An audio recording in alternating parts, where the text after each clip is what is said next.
अपने चित्त को निर्मल करने का अवसर मिला, उसे निर्मल करो। पर ये दुष्संगी जन लाभ नहीं ले पाते।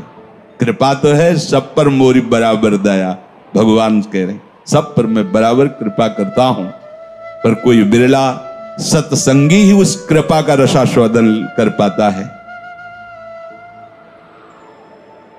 दुष्संग से किसी का भी नाश हो सकता है, कोई भी हो,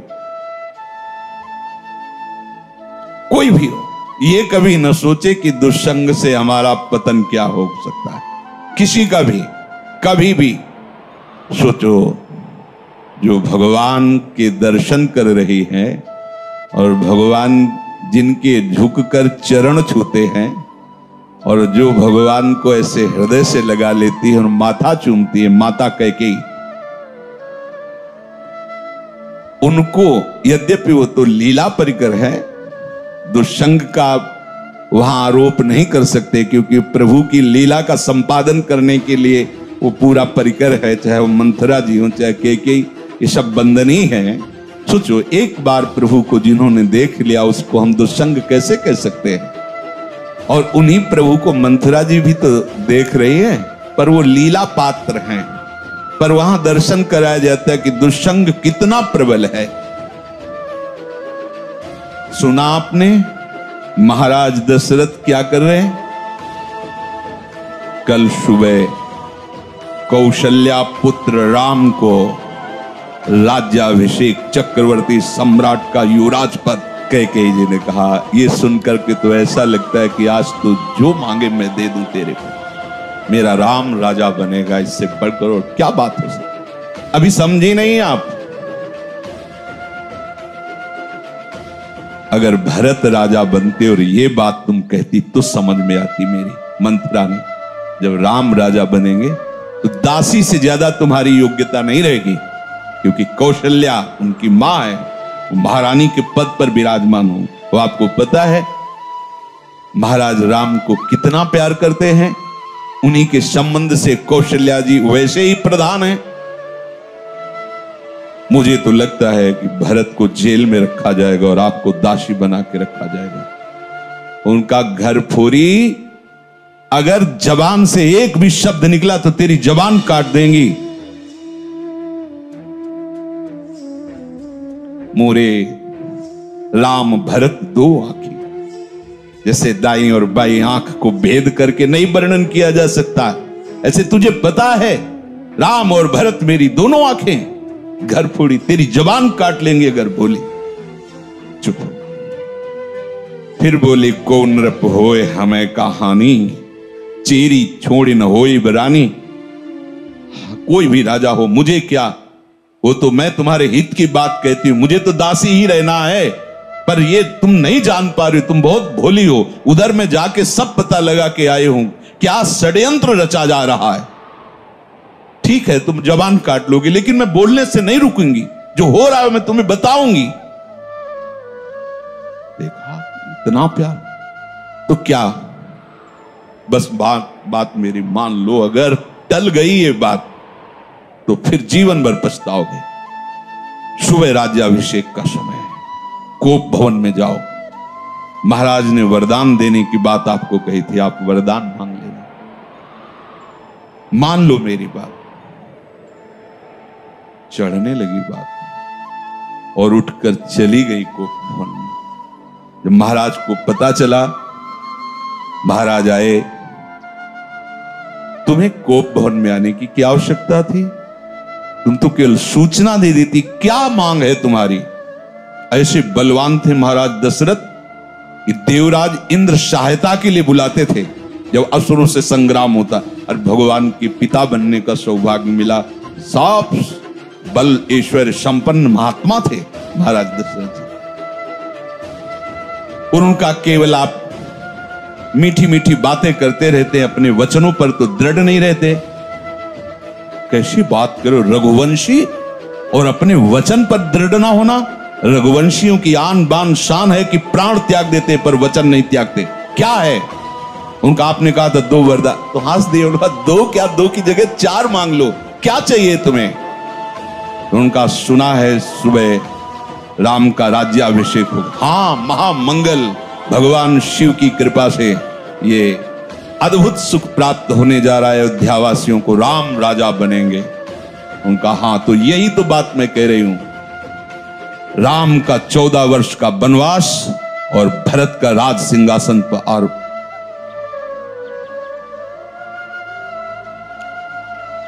महाराज सोच भी नहीं सकते थे, ऐसी अवाक रहे, ये क्या थी?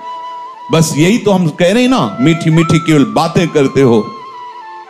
दशरथ जी ने कैकेयी जी के चरणों में हाथ रखा, वर्णन आया, और कहा मेरे प्राण मांग लो तो देने में मैं हिचकूंगा नहीं, लेकिन राम को वनवास ऐसा मत करो। सुबह होते ही मैं भरत को बुला करके राजगद्दी दूंगा, आप कहोगी तो मैं राम और कौशल्या के साथ एकदम एकांत हो जाऊंगा, पर मेरे राम को वनवास। बस हम यही तो कह रहे थे कि मीठी मीठी केवल बातें। आप एक तरह से मूर्छित हो गए महाराज। क्या हुआ देखो, कितना आनंद मंगल होने वाला था, कैसा कुशंग ने स्वयं कैकेयी जी को भी वैधव्य सहना पड़ा। और जो नेत्रों का परम लाभ है, 14 वर्ष तक उस लाभ से वंचित रहे प्रभु से। दुष्संग हरि गुरु से ऐसे क्षण में अलग कर सकता है। बहुत जैसे सत्संग में सामर्थ्य है कि लौ मात्र का सत्संग स्वर्ग और भोग मोक्ष आदि का त्यागी बना सकता है, तो ऐसे कुसंग भी कम नहीं है। अगर वो सही कुसंग मिल जाए तो परम पद से भी भ्रष्ट करने का वो मार्ग रच सकता है। इसलिए कह रहे कि दुस्संगः सर्वथैव त्याज्यः। किसे हम समझे कि दुस्संग होने जा रहा है, तो शास्त्र कहता है यद्य सद्भिः पथि पुनः शिष्णोदर कृतोद्यमैः आस्थितो रमते जंतुस्तमो विशति पूर्ववत् सत्यम शौचम दया मौनम बुद्धि स्त्रीर्हीर्यशः क्षमा समो दमो भगश्चेति यत्संगाद्याति संक्षयम ते स्वशान्तेषु मूढ़ेषु खंडितात्म स्वसाधुषु संगम न कुर्याच्छोच्चेषु योषित क्रीड़ा मृगेषु च। जो केवल रसेंद्री के स्वाद में और जनेंद्री के भोग में है, उसका कभी भी संग नहीं करना चाहिए। शिष्णोदर कृत्योद्यमई, जिसका सारा का सारा उद्यम केवल 2 इंद्रियों के पोषण में है, अच्छा अच्छा खाने को मिले और भोगने को मिले, सबसे बड़ा कुसंग। ये भगवद वाणी। यद सद्भिः पथि पुनः, सतमार्ग में चल दिया है पर पुनः वो भ्रष्ट हो जाएगा। यद्य सद्भिः पथि पुनः शिष्णोदर कृतोद्यमई, जो केवल अच्छा अच्छा खाने को मिले और भोग भोगने को मिले जनेंद्री से, इतना ही उद्यम है। प्राय देख लो, इतना ही उद्यम है। खूब कमाओ और खाओ और भोगो, बस इतना ही जीवन है लोगों की। बच्चापन से लेकर और मृत्यु तक केवल इतनी ही चेष्टा है, खूब भोग संग्रह करो और उनको भोगो और मर के दुर्गति प्राप्त करो।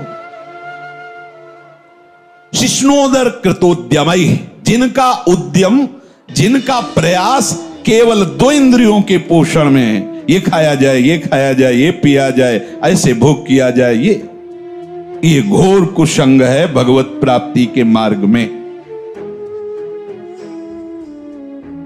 जो भगवत मार्ग में आगे बढ़ना चाहता है, संगम त्यजेत मिथुन व्रतिनाम मुमुक्षुः सर्वात्मनान विसृजेत बहिरिंद्रियाणि एकश्चरन् रहश्चित्तमनन्तैः से युञ्जीत तद्वृत्तिषु साधुश्चेत प्रसंगः। महाराज शौभरी जी अपना अनुभव करके कहते हैं कि यदि भगवत प्राप्ति करनी है तो ऐ मुमुक्षु, कभी मैथुन धर्म से युक्त प्राणियों का संग न करना, क्योंकि मछली के मैथुन को देख करके इनका मार्ग रुक गया और अपने मार्ग से भ्रष्ट हो गए। 50 ब्याह मानधाता की राजकुमारियों से किया, तब लिख संगम त्यजेत मिथुन व्रतिनाम मुमुक्षु, जिसका ये व्रत बन गया है कि मैं जीवन मुक्त होकर भगवान के चरणों की आराधना करूंगा, उसको कभी मैथुन धर्म से युक्त प्राणियों का संग नहीं करना चाहिए। स्पष्ट आदेश है, संगम त्यजेत मिथुन व्रतिनाम मुमुक्षु सर्वात्मनान विसजेत बहिरिंद्रियाणि, अपनी इंद्रियों को बहिर्मुख मत होने दो, अंदर ही अंदर भगवत चिंतन परायण रहो। शिष्णोदर कृत्योद्यमय जो हैं उनसे दूर रहो, जिनका उद्यम केवल रसेंद्रिय और जनेंद्रिय के पुष्ट करने में है, ऐसे कुसंग का त्याग करो। जो नीच पुरुषों का संग कर लेता है, बड़ा रंग चढ़ता है। अजामिल सात्विक भाव वाला है, उत्तम कुल से है और अपने धर्म का आचरण करने वाला है, और आज भी वो यज्ञ के लिए ही समिधा लेने जा रहा है, लेकिन वहां वन में एक वैश्या के साथ एक धनी शूद्र बड़ी ही मलिनता पूर्वक आचरण करता दिखाई दिया। बस उस हाव भाव और उस चेष्टा को देख करके ये धर्म का त्याग करके और उसी वैश्या में ऐसे आसक्त हुए, केवल भगवान नारायण नाम के प्रभाव से बच गए, नहीं तो ऐसी दुर्गति होती। यम के दूत तो आए ही थे लेने, पुत्र के बहाने से नारायण निकल गया, बात बन गई। एक दृश्य ने अजामिल को धर्म से युक्त निष्ठा वाले को परास्त करके घोर निंदनीय विषयों में फंसा दिया। एक दृश्य ने मछली की मैथुन क्रीड़ा ने महाराज सौभरी को फंसा दिया। ऐसा न समझे कि आप के ऊपर कुसंग का प्रभाव नहीं पड़ेगा। हम देखते हैं एक चेष्टा ने वेश मंत्र मर्यादा सबका त्याग करवा दिया। कुसंग बहुत जोरदार है, अगर सत्संग जोरदार है तो कुसंग भी जोरदार है। अगर देवताओं में दैवी शक्ति है तो आसुरों में राक्षसी शक्ति है। खदेड़ देते कभी कभी, स्वर्ग से खदेड़ देते देवताओं को, तो भगवान आकर रक्षा करते हैं। ऐसे ही खदेड़ देता है दुस्संग कभी कभी सत्संगियों को, दौड़ा देता, भगा देता है। बहुत बड़ा बल है। जो ऐसे नीच पुरुषों की बहकावे की बातों में आकर क्या सुखे, मौज लो यार, जिंदगी मस्ती के लिए मिली, कहां बाबा लोगों के चक्कर में फंस के सब, अरे कुछ नहीं है, तुम्हें बता रहे कुछ नहीं है, जितनी जिंदगी मिली मौज से जी ले यार, काहे को टेंशन। हाँ, तो फिर पूरे विश्व में कोई टेंशन युक्त होना ही नहीं चाहिए, क्योंकि सब मौज में लगे। जीवों की हत्या करके उनका मांस खाना, मदिरा पीना, व्यभिचार करना, नए नए व्यभिचार करना, तो सबको मस्त होना चाहिए। अगर हमको ये दिखाई दे कि तुम्हारी बात सत्य है तो हम सुने, सब टेंशन में है। कोई भी प्रभु को साक्षी करके बोले कि भजन के बिना किसी का हृदय शांत हो गया है, तो मुझे एक भी व्यक्ति विश्व में नहीं, महापुरुषों ने देखा है अपनी दिव्य दृष्टि से। स्वयं भगवान कह रहे हैं, भोगों को भोगने वाला अशांत होता है, वह अशांतस्य कुतः सुखम, जो अशांत है, जो आशाओं की भोगों की फांसी में बंधा हुआ, वो का सुखी हो सकता है। ये दुष्ट जन ऐसी प्रेरणा देते हैं। इनके संग से ध्यान दीजिए, सत्यम शौचम दया मौनम बुद्धि श्री धीर यशा क्षमा समो दमो भगश्चेति यत् संगाद्याति संक्षयम। जहां इन दुष्ट पुरुषों का संग मिला, सत्य गया, सत्य मार्ग छूट जाएगा। ऐसा है बहुत। जैसे सत्संग की महिमा है, ऐसे दुस्संग की महिमा है। महाप्रभु चैतन्य देव भगवान के साक्षात स्वरूप हैं, प्रेमावतार हैं, और कृष्णदास नाम का सेवक, महाप्रभु ने उसको ही संग चलने के लिए कृपा करके अनुमति दी थी तीर्थ यात्रा में। और जब कुसंगियों का संग मिला तो इसने महाप्रभु को छोड़ दिया। महाप्रभु ने अपने तेज बल से उसकी रक्षा की, भगवत तेज बल से, नहीं तो वो उनके पक्ष में हो गया था और वो महाप्रभु के ऊपर भी प्रहार करने तक के लिए उद्यत हो गए थे और भगवत तेज से रक्षा की उसकी। तब समझ में आता है कि भगवान के पास से भी कुसंग घसीट सकता है। अगर कुसंगियों की बातें सुनी जाए, कुसंगियों की बात का अगर श्रवणेंद्रिय के द्वारा हृदय में पहुंचने का अवसर मिल जाए तो भगवान के पास से भी दूर कर सकता है। देख लो, महाप्रभु में और प्रभु में कोई अंतर नहीं, प्रभु से बढ़कर महाप्रभु है।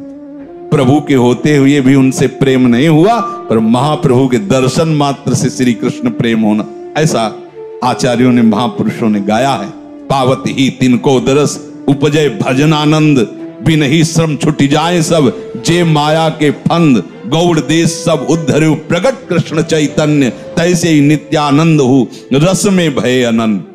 दर्शन क्या वो उच्छिष्ट पाता था, महाप्रभु के साथ चलता था, पर कुसंग कितना भारी। ओहो, सत्य मार्ग छूट जाएगा, पवित्रता नष्ट हो जाएगी, दया, मननशीलता, बुद्धि, लज्जा, श्री, कीर्ति, क्षमा, मन का वश में रहना, इंद्रियों का वश में रहना और भागवतिक सद्गुण, ये सब नष्ट हो जाएंगे दुस्संग से। अशांत चित्त, मूर्ख, नष्ट बुद्धि, भोगों के खिलौने बने हुए इन शोचनीय असाधु दुष्ट पुरुषों का संग कभी भी भूल कर नहीं करना चाहिए। दुसंग का त्याग बिल्कुल अत्यंत आवश्यक है, चाहे वो कोई भी हो। जाके प्रिय न राम वैदेही, तजिए ताहि कोटि बैरिशम, यद्यपि परम स्नेही। कोई भी हो, अगर दुस्संग है और मां है तो भी नहीं बोलना, ये सबको पचेगा नहीं। जब भरत जी ने सुना कि मेरे प्राणाराध्य भगवान को वनवास मेरी मां के वचनों से हुआ, मेरे परम कृपालु परम प्रेमी पिता का शरीर त्याग मेरी मां के वचनों से हुआ, तो जे ही ननिहाल से आए तो दौड़ कर कैकेयी मां मिलने के लिए आई तो रोक दिया। और शब्द जो बोला वो बहुत ही कठोर बोला, पापिनी, आज के बाद तेरा कभी भरत मुख नहीं देखेगा।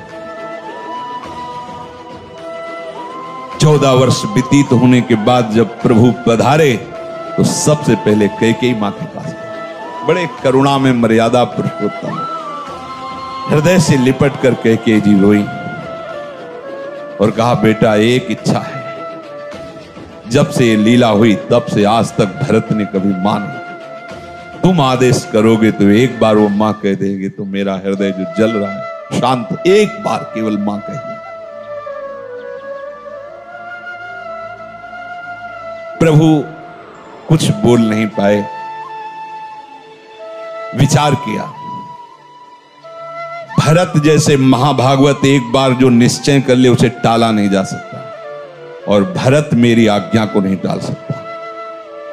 अब ऐसी परिस्थिति में निश्चित वो प्राण त्याग देगा। अगर हमने कहा कि कैकेयी जी को मां बोल दो तो मेरी आज्ञा उल्लंघन नहीं करेगा, और निश्चय इतना प्रबल है इसलिए दोनों बातों की रक्षा के लिए प्राण त्याग देगा। दूसरे भगवान ने कहा ही नहीं, जीवन में कभी मां नहीं कहा। साष्टांग प्रणाम करके हाथ जोड़कर ग्रीवा झुकाकर खड़े होते थे प्रहलाद जी हिरण्यकश्यप के सामने। जब उसने भगवान श्री हरि की निंदा की तो दैत्यराज कह के संबोधन किया, पिताश्री कह के संबोधन नहीं किया। जाके प्रिय न राम वैदे। कोई दुष्संग कहीं भी हो सकता है, बता रहे हैं, वृत्ति से हो सकता है, व्यक्ति से हो सकता है। तो प्रभु कह रहे हैं स्वयं, ये भगवान के वचन है कि बरु भल बास नरक करताता, दुष्ट संग जन देई विधाता। भले नरक का बास हो जाए तो अच्छा है, उससे पाप क्षीण होंगे, लेकिन दुष्ट का संग ठीक नहीं।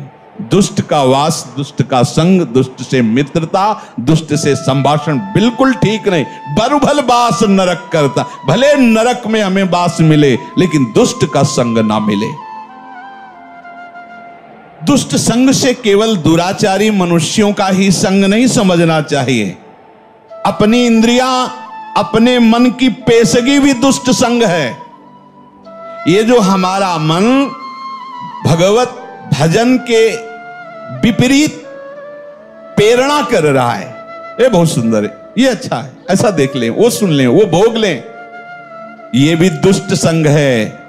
ये इंद्रियां दुष्ट हैं, ये मन दुष्ट है, जब तक ये संतुष्ट नहीं हो जाते। और इनके संतोष होने का एक ही कारण भजन, दूसरा नहीं। माता देहूती जी भगवान कपिल देव जी से कहती हैं, भगवान भोगों को भोगते हुए दुष्ट इंद्रियां कभी तृप्त नहीं हुई, आज भी जला रहे। जबकि महान योगेश्वर से संपन्न भगवान करदम जी ने ऐसी रचना रची थी, तो कपिल देव जी से कह रहे, भगवान ये दुष्ट इंद्रियों के द्वारा ऐसे दिव्य भोगों को भोगने पर भी आज तक तृप्ति नहीं। ये दुष्ट शब्द उच्चारण किया इंद्रियों के लिए, ये मन बड़ा दुष्ट है। जब तक ये भगवदाकार नहीं हो जाता, तब तक अपना मन, अपनी इंद्रियां, इनसे सावधान रहे। ये कुसंग है। हर बात मन की मानना, इंद्रियों की मानना, हर बात मन और इंद्रियों की अपनी मानना, ये बहुत घाटे का सौदा है।